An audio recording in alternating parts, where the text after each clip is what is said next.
თქვენი მაგალითით ვერ ვიმსჯელოთ, ხო, ანუ თქვენთვის ვინ უფრო მისაღები, რა უფრო მისაღები არის ფრაგმენტირებული საზოგადოება, ფრაგმენტირებული ოპოზიცია, თუ ერთმუშტად გაერთიანებული, ერთი სტრატეგიით გაერთიანებული ძალა, რომელიც ქმნის ალტერნატივას თუნდაც ქართული ოცნების თქვენს აღქმაში, თქვენს შიშებში, რასაც უყურებთ, ანუ როგორ უფრო გონიათ რომ ქართული ოცნება დამარცხდება თუ ოპოზიცია არის ფრაგმენტირებული, თუ ოპოზიცია არის ერთიანი სამოქალაქო ჯგუფებთან ერთად, სალომე ზურაბიშვილთან ერთად, რომელიც ამ ქვეყნის პრეზიდენტს წარმოადგენს, ანუ როგორ გონიათ, ანუ რა უფრო მოგცემთ იმედს, რომ ცვლილება შესაძლებელია ის, რომ დაშლილი არის ოპოზიცია, სამოქალაქო ჯგუფები დაშლილი არის თუ ერთიანობა.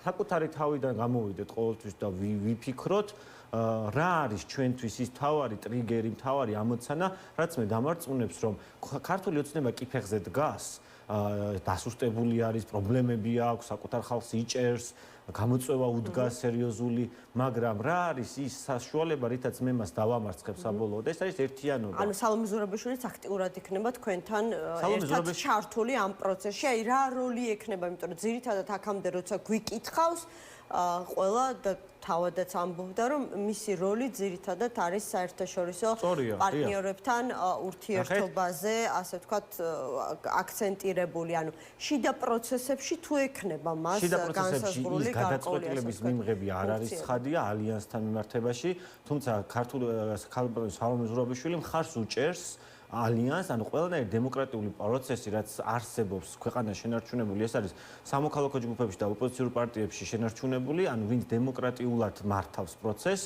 მათ შორის ქუჩაში პროტესტით და გადაწყვეტილებებით, რომელთაც ალიანსი იღებს, სალომე წარმოადგენს აი ამ ფორმატის ერთ-ერთ მნიშვნელოვან ფაქტორს საგარეო ველზე, რომელიც ასევე ლეგიტიმაციას აძლევს როგორც ამ ალიანსს, ისე ამ ბრძოლას. ეს მნიშვნელოვანი ფაქტორი არის სალომეს ფაქტორით საგარეო ველზე.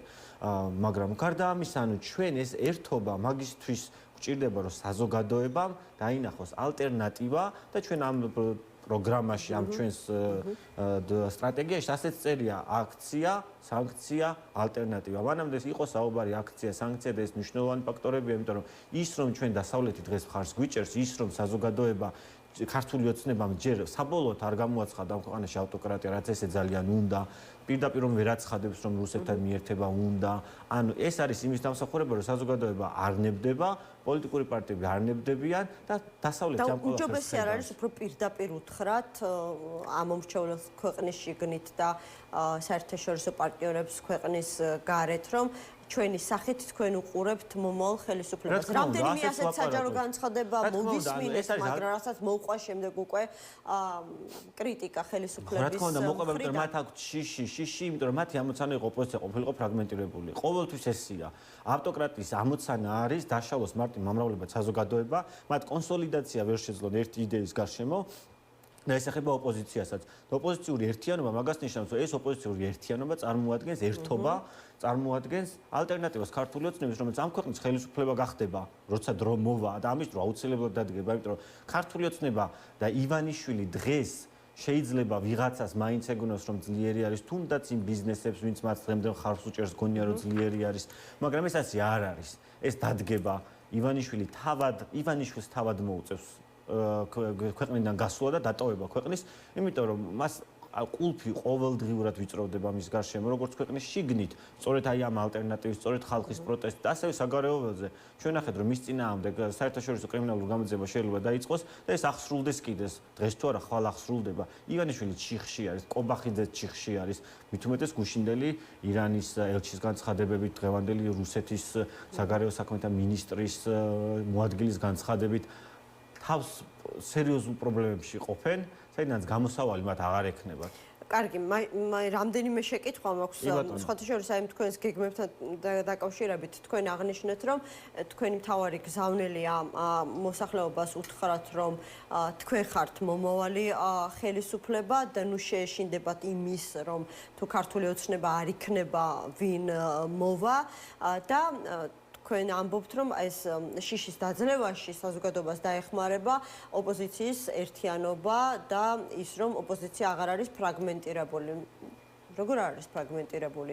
რა ვიცი, აი გახარიას პარტია, დღევანდელი მათი განცხადება თქვენს საომავლო გეგმებთან დაკავშირებით 26 მაისის გამოყენება და 26 მაისის ოცნების მხარდამჭერება და მოწინააღმდეგება დაყოფა ჩვენთვის მიუღებელია.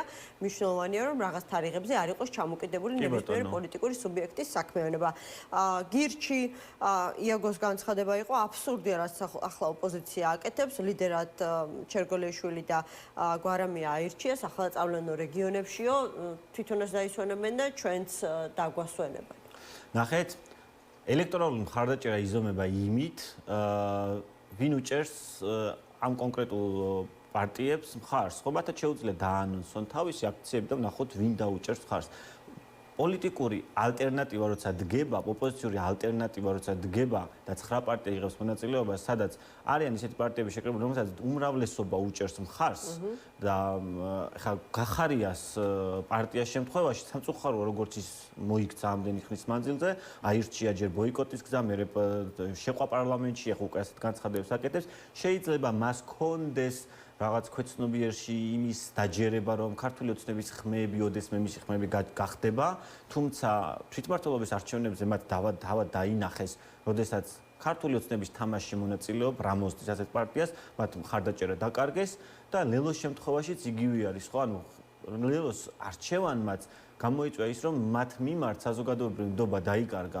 ამიტომ საბოლოოდ მაინც ხალხი წყვეტს ვის მიანიჭოს ძალაუფლება და ვის მისცეს ლეგიტიმაცია. თქვენ რისი მოლოდინი გაქვთ, რომ აი არჩევნებზე 2024 წლის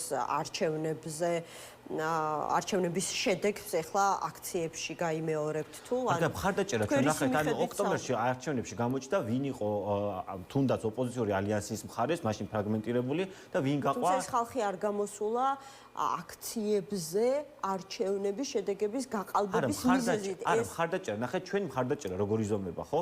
ანუ ოპოზიციური ალიანსის ამას გეუბნებით, ანუ სულ ცოტა თქვენი გეგმა მინიმუმი რა არის? აი, თუნდაც 26 მაისის აქციაზე, რომ სულ ცოტა თქვენს არჩევნებზე დადებულ შედეგს გაიმეორებთ, თუმცა ხალხს ამჯერად ქუჩაში გამოიყვანთ? არა, ეს არ ეხება მხოლოდ მე ანუ ხაზი გავუსვი იაგო გირჩის და გახარიას პარტიის შედეგებს, ანუ მათ რა შედეგები დადეს. საზოგადოების 70% და თბილისში 80% წარმოადგენს, როდესაც ქართული ოცნების წინააღმდეგი არის, ანუ არ მოწონს ქართულს და ქართული ოცნების ცვლილება უნდა.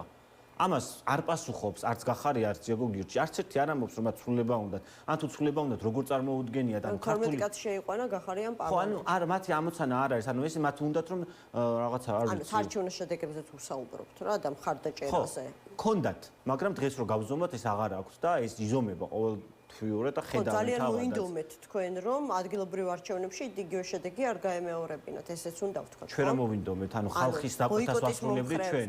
არა, ანუ ჩვენ ბოიკოტს მომხრები როგორ ვიყავთ, ანუ ხალხის დაკვეთა რაც იყო, იმას მიყვებით. ჩვენ არ ვართ ისე, რომ ჩვენ გამოვაცხადებთ და ხალხს ვარწმუნებთ იმაში, რომ თქვენც იყოთ ბოიკოტში. არა, ხალხის დაკვეთა იყო არ ენდობოდა იმ არჩევნებს, რომელიც ქართულმა ოცნებამ 2024 წელს ჩაატარა და გაუარესებულ საარჩევნო სისტემას. მაგრამ გამიძგერ თქვენ თუ ხალხის დაკვეთით მოქმედებთ, ისინი ვისი დაკვეთით მოქმედებთ. იმათაც ხომ ყავთ საკუთარი ამომრჩეველი ის ხალხია. უმრავლესობა არის 70% ქართული ოცნების წინააღმდეგი ამ ქვეყანაში და უნდა ცვლილება, მე არ ვიცი, ისინი ვის ელაპარაკებიან და ვფიქრობ, რომ ელაპარაკებიან ქართული ოცნების იმ 20-25% ამომრჩეველს, ვინც შემორჩა და ალბათ უნდათ რომ იმათგან მიიღონ მერე ხმები, რომ მათ გონიათ, რომ როდესაც ამ ქვეყანაში შემდგომი არჩევნები ჩატარდება, ქართული ოცნების ხმები აუცილებლად გადალაგდება მათ ხმებზე, რომელიც წარმოუდგენელია. ქართული ოცნების ამორჩეველი, თუ აქ სისტემა არ შეიცვალა, დემოკრატიული თავისუფალი სამართლიანი არჩევნები არ ჩატარდა, ამ ქვეყანაში არასდროს არ ჩატარდება ივანიშვილის ხელისუფლებაში თავისუფალი სამართლიანი არჩევნები.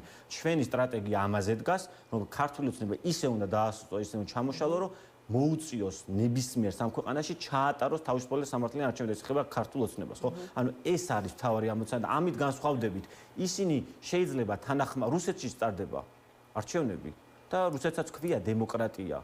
მაგრამ იქ ხო არ იმარჯვებს პარტიები, ანუ არჩევანია. ჩვენი სტრატეგია და 9 პარტიის სტრატეგია არის მიიყვანო ქართული ოცნება ჩამოშლამდე, რომ მას მოუწიოს თავისუფალი სამართლიანი არჩევნების ჩანიშვნა. ეს არის და ეს.